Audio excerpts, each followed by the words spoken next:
Heather Clemons, and I am a yoga teacher right here in Fayetteville, Tennessee. Now, some of you may have heard of yoga before. You may have even practiced yoga, or someone in your family practices yoga. Yoga didn't start here in America. As a matter of fact, it started over in the country of India, which I hear that you guys are studying as a part of your art lesson today. So, yoga began in India over 5,000 years ago in the Rajasthani region. And yoga was something that helped people learn to meditate better. Meditate is sort of like prayer. And yoga, what it means in India, it is a practice that helps us to unify the mind, body, and spirit. So it's not just a workout or a physical practice that's for the body. It also helps us to be more aware of the body's connection to our thoughts and our breath and our spirit that lives deep within our soul. So as part of that, at the end of every yoga practice, if you ever go to a yoga class, the yoga teacher will probably say the word Namaste. Namaste. And Namaste is used not only as a word at the end of a yoga practice, but in the country of India, Namaste is something that is used as a customary greeting between people. So it's a way to say greetings. It literally means in Sanskrit, which is the language that Namaste comes from. In Sanskrit, Namaste means I bow to you. And deeper than that, the Indian people and many others around the world and in that region of the world believe that there is a divine light that lives within your heart. So when they say Namaste, they aren't just saying I bow to you. They're saying the light within me honors the light within you. Isn't that a lovely sentiment? So when you say the words Namaste, you're saying the light within me honors the light within you. And you can use that as a greeting or at the end of your yoga practice if you ever choose to go to a yoga class. So let's all say that together. I'm going to show you the way that I practice Namaste. I first always bring my hands to my heart center in prayer pose, or Anjali Mudra, which is what it's called in yoga. So you bring your hands to your heart center in prayer pose. You take a deep inhale through your nose. Then sigh it out. The light within me honors the light within you. Namaste. I hope that you enjoy the rest of your lesson, and I am so glad that you invited me to talk to you today. Enjoy. Welcome to Art Time with Mrs. Jennie. Thank everyone so much for tuning in, and thank you to Miss Heather Clemons for taking time to speak to everyone today a little bit about why she likes Indian culture and some of the things that she applies in her life that she has learned from Indian culture. We wanted to pick this as our assignment because I'm friends with someone on Facebook that is an educator in India, and they are also doing some social distancing right now, and he thought it would be really neat if we could do a lesson for them. And he didn't tell me what to do, but part of being an art educator is offering different cultures and different types of art to your students. So I thought it would be a great nod to our Indian viewers. And and I'm sorry, I know I'm going to say his name wrong because I have a very thick southern accent, but Mr. Jakur's class, and they're going to be joining us for this lesson. So this one is for y'all and in honor of you, and I hope that you enjoy it, and I hope that all of our students here enjoy it. So our focus for the lesson today is going to be an elephant, and we're going to decorate him and make him very ornate. That is something that is popular in Indian culture. They have beautiful architecture and clothing there. I encourage everyone to look up the Taj Mahal. When we finish with this, Grayson will do that as well as a follow-up. Grayson is my son, my oldest one, and he wanted to do this lesson with me. Can you say hi to everybody? Hi. All right, and Grayson, what grade are you going into next year? Third grade. Third grade, that's right. And what do you think about this coronavirus and the social distancing and what we're having to do? I pretty much hate it.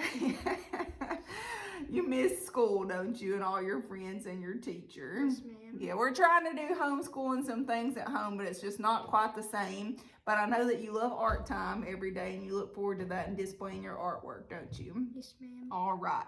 So I hope everybody else is enjoying that as well. So again, we're going to do the elephant. In an Indian culture, that is a symbol of intellectual strength.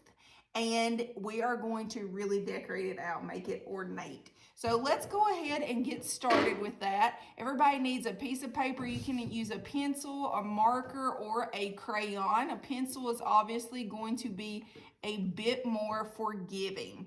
All right, turn your paper sideways. And the first thing I want everybody to do is in the center, you're going to draw what looks like an oval.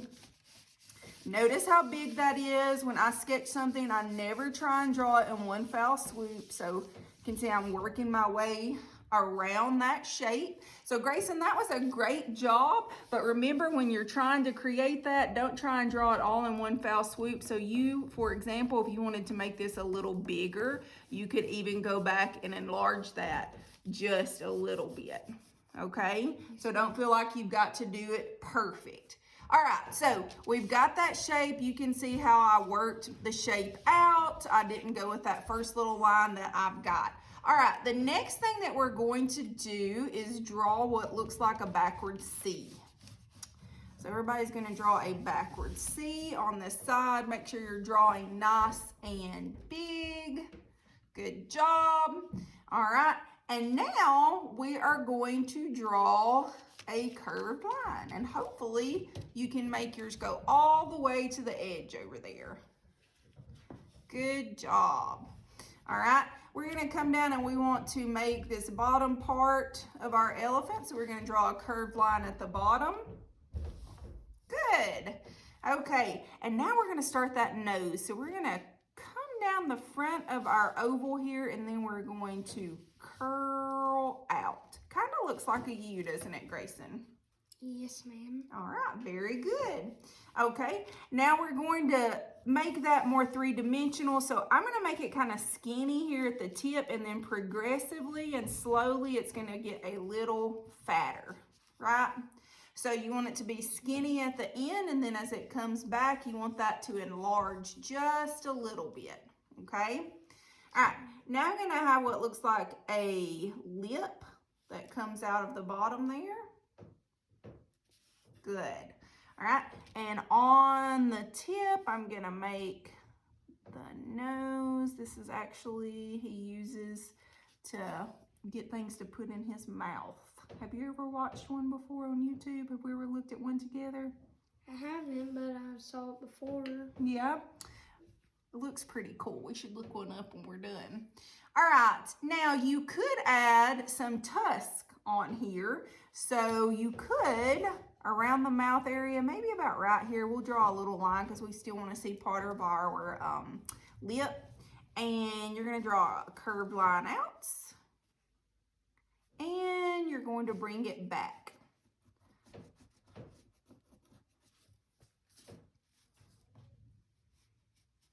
All right.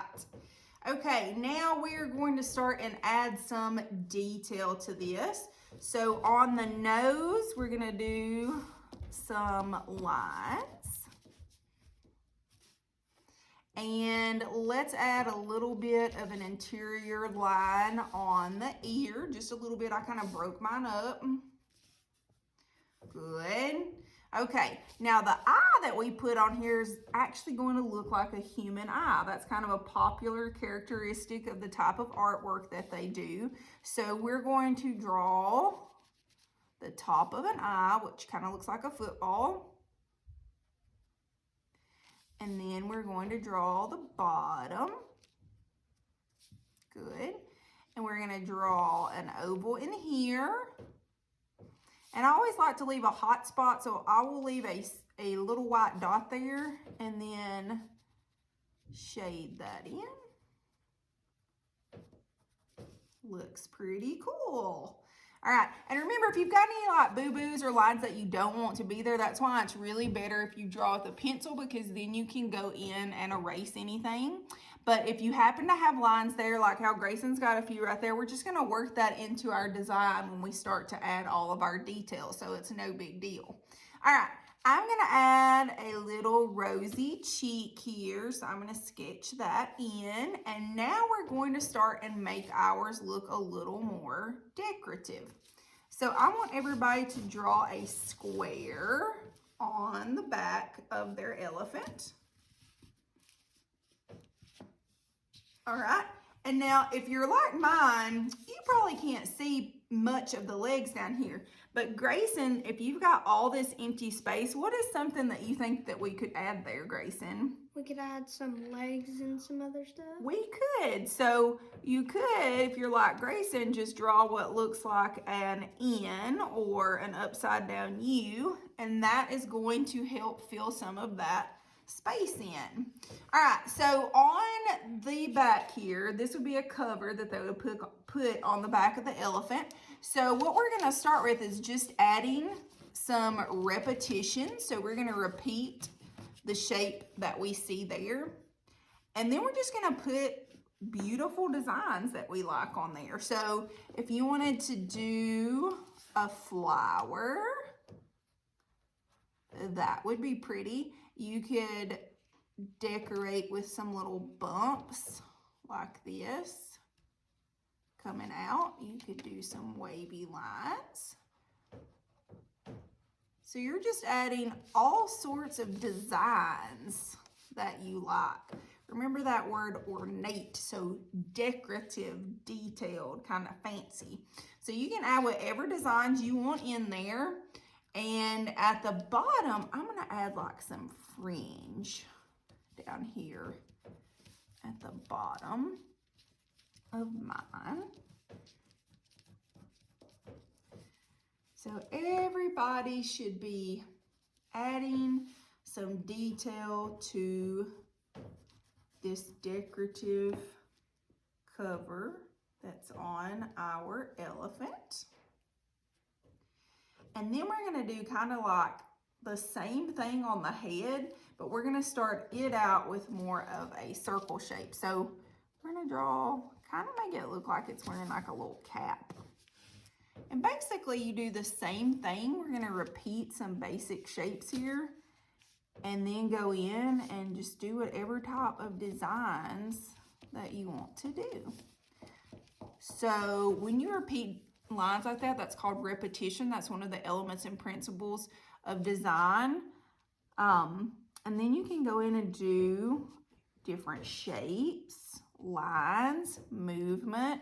All of these are elements and principles of design. It's like a rule book or a playbook, if you will, for an artist. So just like in sports, you have something that you look to improve your performance. We do the same thing as artists. And it's always good to look at what other people do.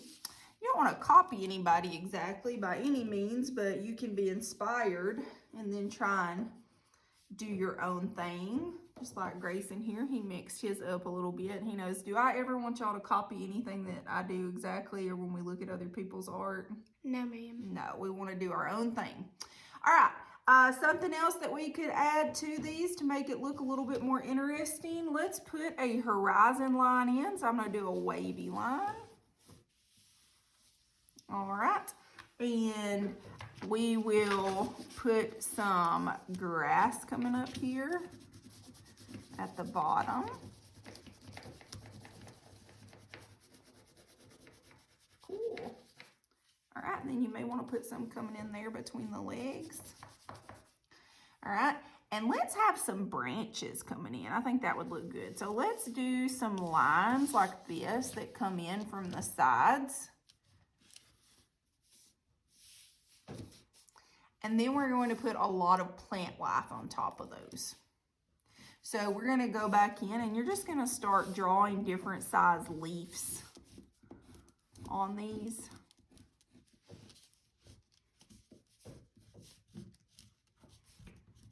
Remember, the word for the day is ornate. So we want this to be like super fancy.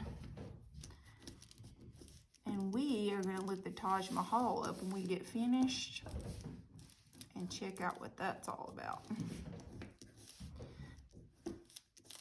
Their architecture is quite a bit different there than what it is here. So we're going to look at some examples of their architecture too.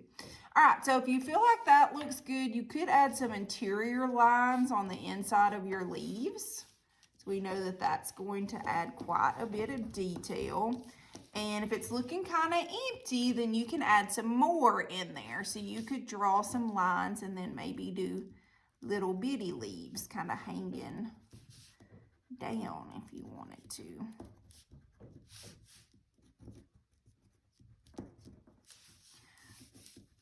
So when you finish with your drawing, I want you to correct any boo-boos that you have, and then I want you to go in and outline everything in black, and then I want you to color it with really pretty bright colors. Now, you could color your elephant gray. What other colors could you color it? What do you think? Light blue, brown. You can color whatever you want. You could do purple, but you definitely want for these like tapestry looking things to have lots of colors, right? Because their colors are beautiful. And you know a color that I see a lot in their artwork? Green. Green, and you know what else? Your favorite color? Blue. Gold. You love gold. All right, so I want you to outline this, and Grayson and I are going to color ours really quick, and you'll see what that finished product is, and then let's see what you come up with. You know, I always like to take my crayon in, and I'll kind of shade where I think there may be a shadow. So there might be a shadow under the neckline or where the ear is laying on top of the body. So we can put lots of different values. And if you are an older student, I would encourage you to maybe look up some Zentangles. And Zentangles, that's basically like the elements and principles of design on steroids, I tell people. And you can incorporate some Zentangle designs on the tapestries that we have here. So I'm just adding a little bit of shading in there. That gives it a bit of a three-dimensional effect before I even start to color. All right, so we're gonna color these and show you what our finished product looks like. As far as a follow-up activity for this, I would love for everybody to again look up the Taj Mahal, compare and contrast the architecture that you see there. So some architecture that you would see in America would be American colonial art and modern architecture. So colonial architecture, American colonial architecture, and modern architecture, and then compare it to what Indian architecture looks like. And I bet, do you think it's going to be the same or quite a bit different, Grayson? Quite a bit different. It is quite a bit different. And it's very important that we as people look at other cultures and appreciate what they have, and we can all learn something from one another, right? Yes, ma'am. Okay, everybody, here's our finished products. We're going to talk about how we colored these and what we did. You can see that we outlined everything in black and we mixed our colors. We know we never color anything with one color, do we, Grayson? No, ma'am. No, ma'am. So we colored our elephants and our background. We mixed our colors, pressed really hard in some areas to get some nice shadows. We actually used markers on the coverings that we have on the elephant because it looked more vibrant, and since they're so ornate, that's something we wanted to attract some detail to. So you can see what my finished product looks like. So I chose for mine to have a sunset in the background. I mixed some blues and pinks and purples together on my elephant. And I did kind of what looks like scribble scrabble up here, but I wanted it to look like texture, to really look like there was some greenery hanging down on top of the area that my elephant was walking through. All right, so mine has more blues, and Grayson, yours has more what? Like light purple. All right, so you've got purples and blues. You did a great job. You chose to do more blue in the sky, right? All right, and I love the colors here. I think that by us using different mediums, which we know that means tools that you use to create with, that it gave a nice contrast between the elephant and then the tapestries that we have here, right? Yes, ma'am. Okay, all right. And you want to talk a little bit more about your picture and some of the things that you got going on in it, because you did yours just a little different than mine.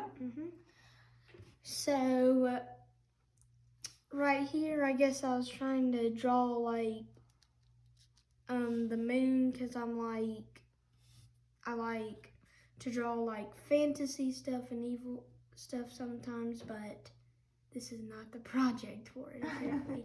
So I just wanted to draw, I guess, that there. So this symbolizes the moon. Okay. And then this here is the tree of life. Okay. And of course, it resembles life. Okay. All right. So obviously the tree, we can date that back to lots of different stories, right? Not just in Christianity, but in other religions as well. All right. Well, I think that these look pretty cool. I can't wait to see what everybody else comes up with. Now, we also looked up some architecture. What did you think about the Taj Mahal? Cool. It was pretty fancy, wasn't it? Yes, ma'am. And the story behind it's really cool too. And then we looked up American colonial art. What did you like about it? It had pillars that were, well, columns that were Doric, Ionic, and Corinthian. Okay, so we have studied the Greek order of columns, which would be Doric, Ionic, and Corinthian. So that's cool that you remember that. So you identified some of those. You thought most were which of those styles? You said Doric, right? The most simple one of all. And then we also looked up modern art, and what did you think about it? It was it wasn't just normal. There were like buildings like twisty, turny. We said some had like straight lines, very minimal, and then some were very organic, like what you referred to as turny, right? Some very cool looking pieces. So I would love to hear what some of you thought about the different architecture that you looked at. And then we're also going to look online and go to a website called the Crafty Classroom. And it has lots of neat follow-up assignments if you were doing a unit on Indian. I would like to learn more, wouldn't you? Yes, ma'am. All right, so we're definitely going to do that. All right, thanks everybody. We can't wait to see what your pictures look like. And y'all have a blessed day. You want to say bye? Bye. All right, see y'all.